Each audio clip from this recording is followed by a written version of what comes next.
Analysis, we can, लिखो क्या लिखा है, it is a way to interpret the data and derive some meaningful insights from the data.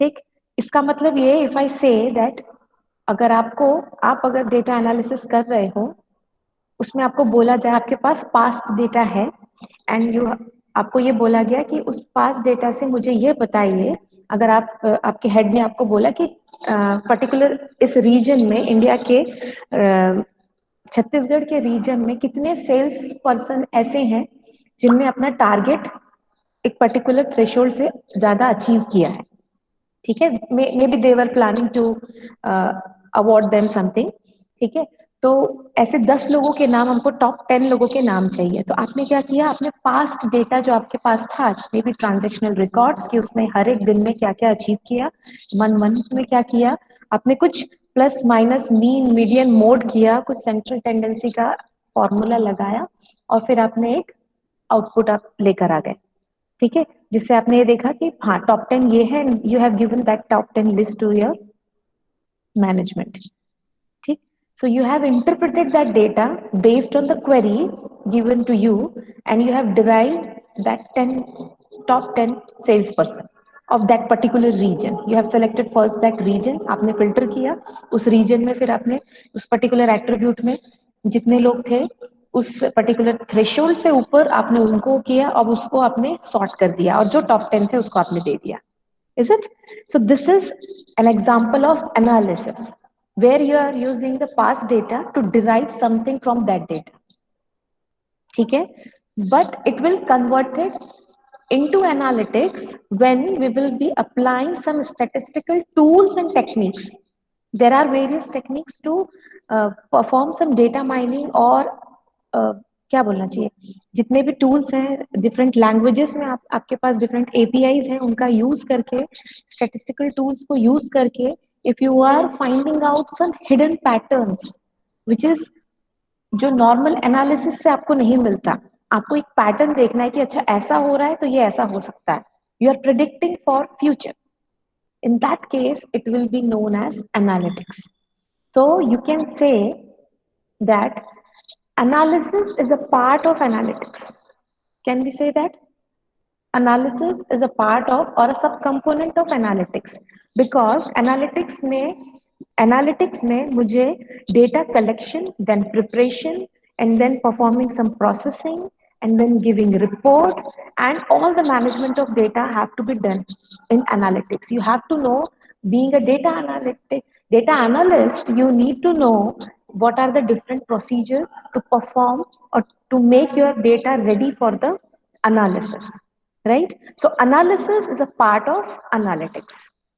ठीक है, so just read out it, the same thing, analysis and analytics. अब जब मैं उसको बोलूँ data analysis and data analytics, it is not changing any meaning, but data के साथ मैंने उसको explain किया है, क्योंकि आपको अगर एग्जाम में पूछेगा या आपको कहीं पूछेगा तो डेटा के बेसिस पे आपको explain करना पड़ेगा, ठीक है, तो डेटा एनालिसिस में आपके पास डेटा सेट है, you have taken some samples of that data, part of that data, perform some processing on that and get some result from there, and then different sample है उनके बीच में relationship क्या है, ये आप find out करते हो analysis में.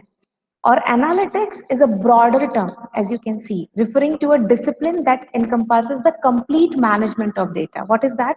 It includes collecting, then cleaning, organizing, storing, governing, and analyzing data using some tools and techniques, statistical tools and techniques. For that, we have different frameworks to perform that. For different types of data or for different types of approach, if it is a big data analytics, the thing will be changed, the framework will be changed. If it is normal analytics, the thing will be changed. ठीक है, तो data analytics and data analysis, ठीक है. Then next, इसी के साथ जब से डेटा एनालिटिक्स की बात हो रही है, तभी से जितने भी एनालिटिक्स के लिए अप्रोचेस और टेक्निक्स बन रही हैं, उन सभी को हम लोग आईडीए में गिनते हैं, जिसको हम लोग बोलते हैं intelligent data analytics. Someone can ask what do you know about IDA, you should पहले सीधे उस आपको फुल फॉर्म पता होना चाहिए, it is intelligent data analytics. Actually वो डेटा एनालिटिक्स की बात कर रहा है. इंटेलिजेंट मतलब some computer is performing behalf of you all the analytics. You are not doing anything, you are just giving the technique or the method to do that, and computer is doing that on your behalf on a massive amount of data.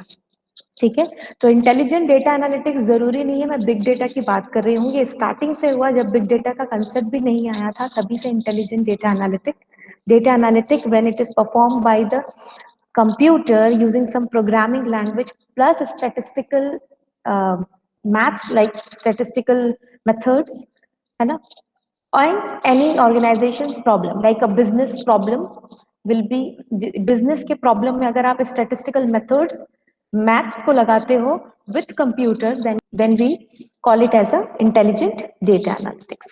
So you can read it out. Intelligent data analysis is an interdisciplinary study concerned with the effective analysis of data. Definitely it finds out rules and knowledge from the data, that is to say it extracts value from the data.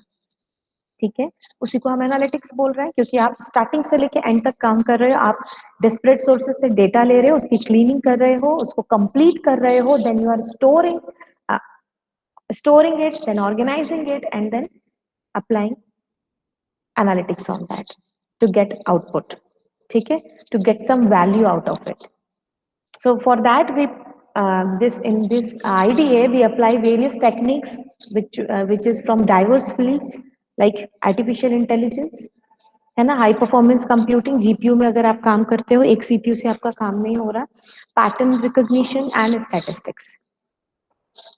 ठीक, so this is a way of data analysis based on artificial intelligence on methods enabling to find out information and knowledge for a particular data domain. So this can be asked in 2 marks and this can be asked as a question in any interview कि intelligent IDA पूछेगा आपको what is IDA, तो this term you should know that what is IDA. बाकी तो वही है जो हम लोग यहाँ पे मैंने गड़बड़ किया, आईडीए एनालिटिक्स है, ये intelligent data analysis first point जो मैंने लिखा है. ठीक है, so this is intelligent data analytics. So big data analytics, again अभी आपने analysis analytics पढ़ा. It is the process of storing the data, transforming it, analyzing and processing the big data. Big सामने लग गया है तो big data से related analytics. The analytic की meaning तो change नहीं होगी, right? हमने ये मैंने ये बोला था, ये these are the 4 types of data analytics. अब आप बताइए कल का क्वेश्चन जिन्होंने false किया था वो true है कि false?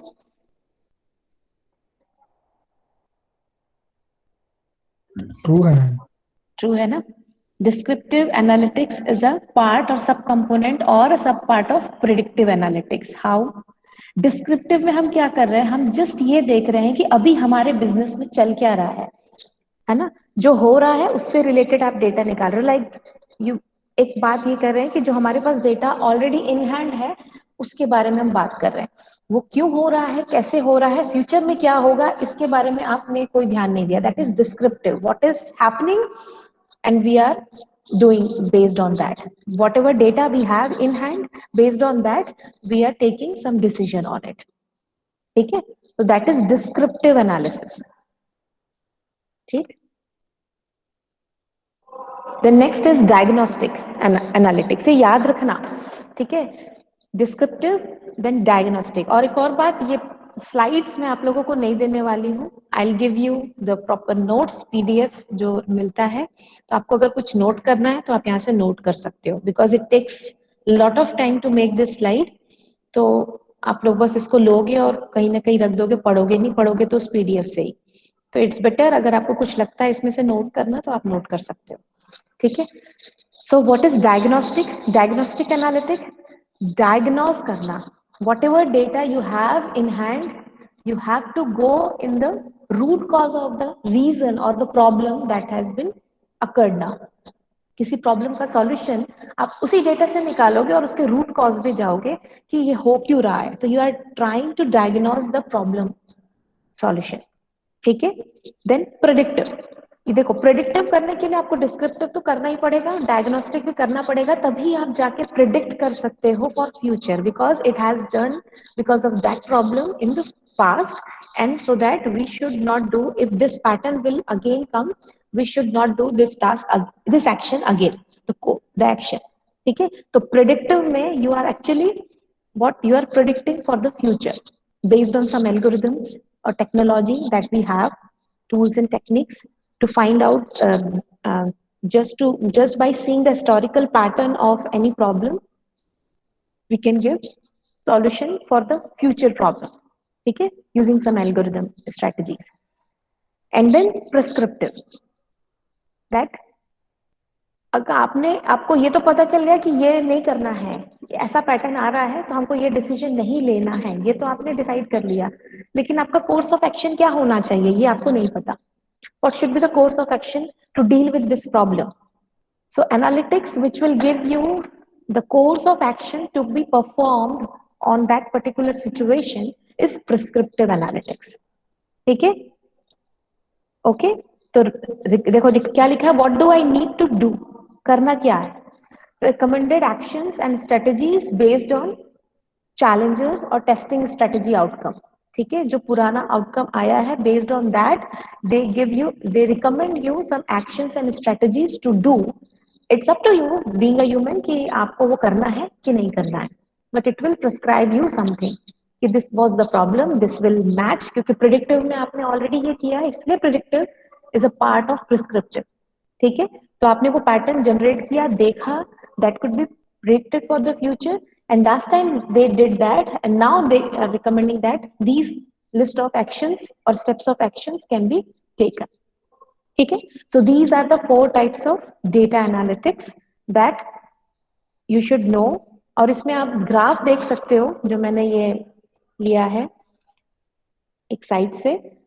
ठीक है, तो वैल्यू, डेटा की value, the value which is coming out of the data is increasing with this. मतलब प्रिस्क्रिप्टिव जो एनालिटिक्स हमको जो आउटपुट देगा, जो रिपोर्ट देगा, that will have more value with the same data. ठीक है, डिस्क्रिप्टिव में आपको वही कम वैल्यू मिल रही है, मतलब कुछ ज्यादा इंफॉर्मेशन नहीं मिल रही है, आपको जो चाहिए था आपने बस बता दिया. ठीक, डेटा आर्किटेक्चर. ठीक है, सो बिग डेटा आर्किटेक्चर मतलब कहाँ से कैसे आर्किटेक्चर आपको बताना है. अभी तक आपने देख लिया कि स्टोर करना पड़ेगा, फिर उसको ऑर्गेनाइज करना पड़ेगा. स्टोर करने के पहले डेटा हेट्रोजीनियस रिसोर्सेज से आएगा, कुछ real time messaging streaming data भी हो सकता है, कुछ बैच डेटा भी हो सकता है, कुछ डेटा स्ट्रक्चरल वे में आपके रिलेशनल डेटाबेस से भी आएगा. तो you have to first store it and then organize it in a way that can be processed by the any analytical tool in a very efficient way to get the result. ठीक, so big data architecture is a system used for ingesting, storing and processing vast amount of data that can be analyzed for business gains. ठीक है, to predict the future trends and improves decision making. ठीक, so it is designed for handling batch processing of big data sources, पहला. दूसरा, real time processing भी हम big data में कर सकते हैं, and then we do predictive analytics and machine learning. ठीक है, so this is big data architecture. Is it visible? Diagram? Yes, ma'am. Yes, ma'am. This is big data architecture. इस big data का main कौन govern करेगा? Main the data sources, है ना. इस big data architecture को गवर्न कौन करेगा? डेटा सोर्सेस, क्योंकि बिग डेटा आई कहाँ से रहा है? डिफरेंट डेटा सोर्सेस से, और जिस स्पीड में आ रहा है उस बेसिस पे हमने उसको big data, volume, velocity and variety के बेसिस पे आपने बिग डेटा का टर्म कॉइन किया है. तो डेटा सोर्सेस जो है सब कुछ है इस बिग डेटा आर्किटेक्चर में. So this is the first big data sources. It involves all those sources from where the data extraction pipeline, जो extraction pipeline हम लगाते हैं, gets built. तो कहाँ से आ रहा है? हेट्रोजीनियस डेटा है, स्ट्रक्चरल डेटा भी हो सकता है, अनस्ट्रक्चर्ड डेटा भी हो सकता है, IoT डिवाइसेस से डेटा आ रहा हो सकता है, सेंसर्स डेटा भी हो सकते हैं, स्टैटिक फाइल्स भी हो सकता है, लॉग फाइल्स भी हो सकता है. So these are the different types of data that will be coming into your architecture जो आपने बनाया है. ठीक है, तो आपको एक पाइपलाइन बनाना पड़ेगा कि from where the data you will be receiving. ठीक है, तो अगर आप, दूसरा बात, डेटा सोर्सेस से डेटा तो आ रहा है बेस्ड ऑन द डिफरेंट, अगर वो स्ट्रीमिंग डेटा है तो you have to process it in a different way before storing it. ठीक है, उसके लिए आपको दूसरे टूल्स लगेंगे। If it is a normal structural data है, real time sorry relational database है, तो उस समय आप नॉर्मल बैच प्रोसेसिंग कर सकते हो। एक पर्टिकुलर जगह आपने बफर जैसा आपने रखा, वहां स्टोर किया, सब कुछ प्रोसेसिंग लगाई, and then you have stored that in analytical data store, where once you store that information in analytical data store, that is the actually organized data. Now you will not perform any processing on that, बस आप analysis करोगे अब उस पे। ठीक है, ये पूरा एनालिटिक्स का पार्ट है एंड एनालिसिस का पार्ट है ये यहाँ पे, ये एनालिटिक्स एंड रिपोर्टिंग और ये एनालिटिकल डेटा स्टोर, ये दोनों जो है एनालिसिस का पार्ट है, यहाँ पर एनालिसिस होता है। ठीक है, लेकिन ये पूरा का पूरा आर्किटेक्चर में जो भी स्टेप्स आपको दिख रहे हैं, this will come under analytics. ठीक है, so this data can be batch data, जैसे कि यहाँ दिख रहा है, data sources will be coming in data storage, because हमको बफर करना पड़ेगा, फिर उसमें से कुछ सब जब बफर का कुछ पार्ट थ्रेशोल्ड आपको मिल जाएगा, तो आपने बैच वाइज डेटा को उठाया, उसमें कुछ प्रोसेस किया, and then you store that data into analytical data store. ठीक है, तो यू हैव, अगर वो रियल टाइम डेटा है, रियल टाइम स्ट्रीमिंग डेटा है, तो you need to deal it in a different way. ठीक है, so to deal with this vast amount or massive amount of data, you need to categorize those data which is coming into your architecture. ठीक, तो अगर वो batch processing वाला data है तो you can process it in a batch. अगर वो stream data है, रियल टाइम मैसेज इंजेक्शन, जैसे कि आपने सुना होगा अपाचे काफका, फ्लूम, ये सारे स्ट्रीमिंग डेटा को प्रोसेस करते हैं। काफका का अगर एग्जांपल दूं, तो जैसे कि आपका लिंक्डइन में आप पोस्ट करते हो, है ना, तो हैशटैग आपने जो लिखा जिस पे आप इंटरेस्टेड होते हो, इट विल गिव यू, आप सब्सक्राइब करते हो, इट पब्स अप मॉडल बोलते हैं हम इसको, पब्लिश सब्सक्राइब मॉडल, है ना, Kafka works in publish subscribe model. Publish subscribe मतलब पब्लिश करने वाले बहुत सारे लोग हैं, लेकिन आप इंटरेस्टेड नहीं हो इतने सारे डेटा पे। अगर वो सारा डेटा आपको पुश करता जाएगा, तो आप उसको देखने में आपको इंटरेस्ट नहीं होगा। ठीक है, you were there, you have account in LinkedIn, इसका मतलब ये नहीं कि जो भी लिंक्डइन में पोस्ट होगा वो आपके अकाउंट में दिखेगा। It they will only post the thing in which you have subscribe the topics. Kafka में हम उसको टॉपिक्स बोलते हैं, तो टॉपिक सब टॉपिक लाइक दैट। तो एक जो हैश, अगर मैं और इजी में बोलूं, तो हैशटैग जो आप लिखते हो, आपने वो लिखा, तो आप जिस हैशटैग से रिलेटेड होगे, ठीक है, लाइक आपको टेक्नोलॉजी, इंजीनियरिंग और बिग डेटा के बारे में पढ़ना है, तो आपने हैशटैग जो लिखा है उससे रिलेटेड जब भी न्यूज आएगी, किसी ने जब भी पोस्ट किया, अगर वो हैशटैग वो डाला है, तो वही इंफॉर्मेशन आपके पेज पे आपको दिखती है, राइट। तो this is publish, publisher are all the account members and you have subscribed some topics जिसके बेसिस पे आपका इंफॉर्मेशन आ रहा है। लाइक अभी जैसे 8th सेमेस्टर का आपका ग्रुप है, अगर व्हाट्सएप, व्हाट्सएप पे क्या होता है, व्हाट्सएप इवन ईमेल आपका देख लेते हैं, ईमेल किस पे काम करता है, पुश मॉडल पे काम करता है ना। पुश मॉडल पे मतलब अगर आपको किसी ने मेल किया, तो it will be stored there in the server. अब आप जैसे ही नेटवर्क में आओगे, तो वो बोलेगा ये आपके लिए मेल था, ये लो आप पकड़ो। ठीक है, वो ये नहीं देखेगा ये इसकी जरूरत का नहीं है, ये किसी कंपनी से आया, इसने बोला था कि इसको नहीं चाहिए, लेकिन हम इसको देंगे, नहीं देंगे, आपके लिए अगर डिस्टाइंड है तो वो आपको फेंकेगा ही आपके इनबॉक्स में। ठीक है, अब आपकी मर्जी, आप उसको डिलीट करते हैं, जो भी करते हैं। ठीक, तो ये पुश मॉडल है। ठीक है, इसलिए काफका को हम लोग पुल मॉडल बोलते हैं, जो एक्चुअली पब्लिश सब्सक्राइब मॉडल हम उसको बोलते हैं, कि टॉपिक्स को आप सब्सक्राइब करते हो, उसी बेसिस पे आपके पास इंफॉर्मेशन आता है। ठीक है, तो लिंक्डइन इसका बहुत अच्छा एग्जाम्पल है, जो अपाचे काफका पे ही काम कर रहा है, और वही काफका का 1.0 जो वर्जन था, लिंक्डइन ने ही उसको चलाया, और अभी भी वो उसी पे ही काम कर रहा है और उसको बहुत आगे तक लेके जा रहा है। ठीक है, तो वो कैसे काम, अगर आपको देखना है तो आप कहीं से पढ़ सकते हो कि कैसे लिंक्डइन काम करता है काफका के साथ। तो ये जो नीचे वाला जो दिख रहा है आपको, real time message injection and stream processing, there you can use Kafka और फ्लूम और स्कूप। ठीक है, तो दीज आर द डिफरेंट, जो ये मैं नाम ले रही हूँ अपाचे के प्रोडक्ट्स हैं, इसमें से कुछ आप हम हडूप में भी यूज करते हैं, और हडूप के साथ एपीआई भी अवेलेबल है, जिसके साथ हम डिफरेंट काफका को भी इनबिल्ट कर सकते हैं। ठीक है, तो अगर आपको लाइक फेसबुक के डिफरेंट कमेंट्स के ऊपर, रिव्यू के ऊपर आपको कुछ एनालिसिस करना है, किसी प्रोडक्ट के रिव्यू पे या किसी लोगों के कमेंट्स पे आपको एनालिसिस करना है, तो you have to go for Kafka. ठीक है, जहां से आप डेटा, स्ट्रीम डेटा आप वहां से फैच कर सको। आपने टॉपिक दे दिया, जब भी इस टॉपिक पे कमेंट हो तो please take it and push it into that data store, ताकि आप बाद में उसमें एनालिसिस कर पाओ। ठीक है, based on some structure, it depends on you कि आप उसको स्टोर कैसा करना चाहते हो। एनालिटिकल डेटा स्टोर लिखा हुआ है, इसका मतलब ये जरूरी नहीं है कि वो रो एंड कॉलम के फॉर्म में होगा, it can be in any form. अगर आप अनस्ट्रक्चर्ड डेटा पे काम करते हैं तो अनस्ट्रक्चर्ड, कॉलम ओरिएंटेड डेटा पे कैसेंड्रा में काम करते हैं तो कॉलम ओरिएंटेड डेटा होगा, तो लाइक दैट, वो अलग एरिया है बात करने का। तो एनालिटिकल डेटा स्टोर इसीलिए लिखा हुआ है कि जिस टाइप से एनालिटिक्स आप कर रहे हो उस बेसिस पे आपको डेटा को उस फॉर्म में मैप करना पड़ेगा, because you are getting the data from different sources. ठीक है, और उसको आपको उस तरीके उस फॉर्म में मैप करना पड़ेगा।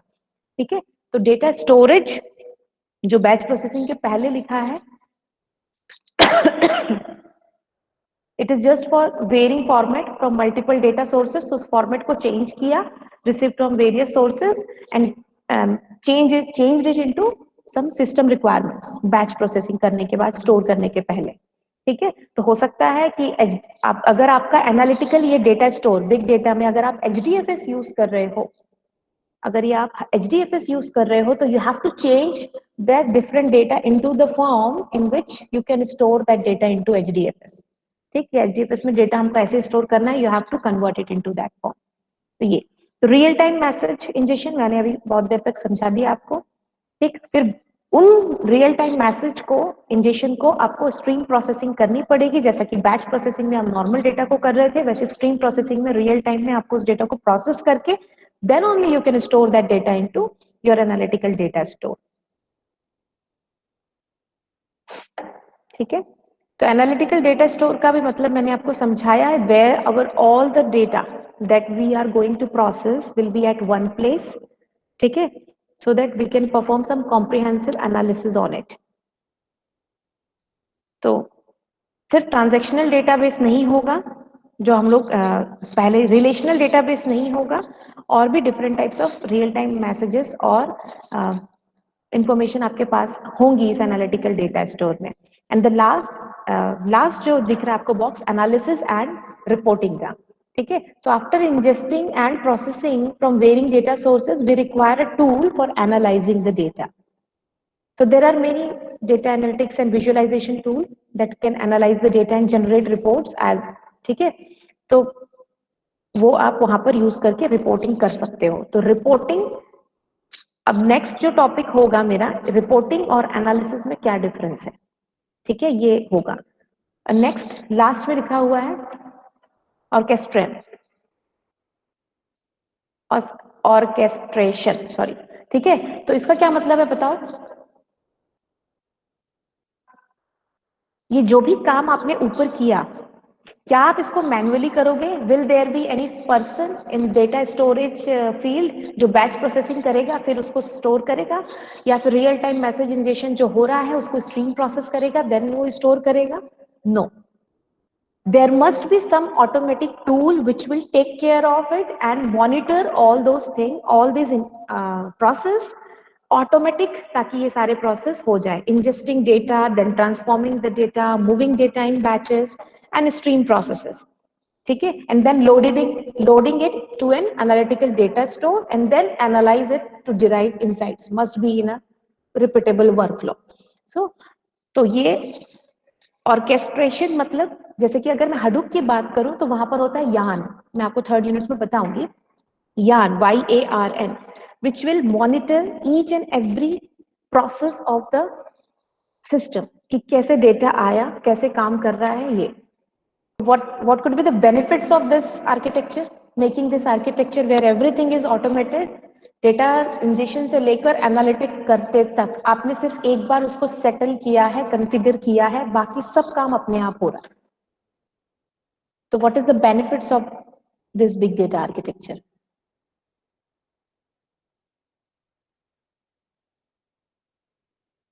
This one. ठीक है, so it is reducing cost. Again, अभी आपने थोड़ी देर पहले बोला, it is a benefit of big data architecture का भी वो बेनिफिट तो होगा ही। It will improve decision making definitely, क्योंकि सब कुछ स्ट्रीम्ड है, एवरीथिंग इज डेटा इंजेक्शन से लेकर एनालिसिस तक, फ्यूचर ट्रेंड्स प्रिडिक्शन, अपने आप एनालिटिक्स हो रहा है, आपने एनालिटिक्स के लिए टेक्निक्स बनाकर, एल्गोरिदम्स बनाकर आपने डाल दिए हैं, बेस्ड ऑन दैट इंफॉर्मेशन आपका एल्गोरिदम आपको प्रेडिक्ट करके दे रहा है। देन क्रिएटिंग न्यू प्रोडक्ट्स, ये भी आप लोगों ने बोला था, the same thing will be here also. ठीक है, तो ये स्लाइड रखनी नहीं थी बट मैंने रख दी जस्ट टू, अभी आपसे क्वेश्चन पूछा तो आप उसको सीधे मैप कर पाओ कि वही सारी चीजें हमको यहाँ पर भी लिखनी है, क्योंकि वही एडवांटेज हमारा पहले हमने कर लिया। ये आर्किटेक्चर में भी वो सारे बेनिफिट्स जो आप सभी ने बताए, वो बेनिफिट्स आप यहाँ पर भी लिख सकते हो।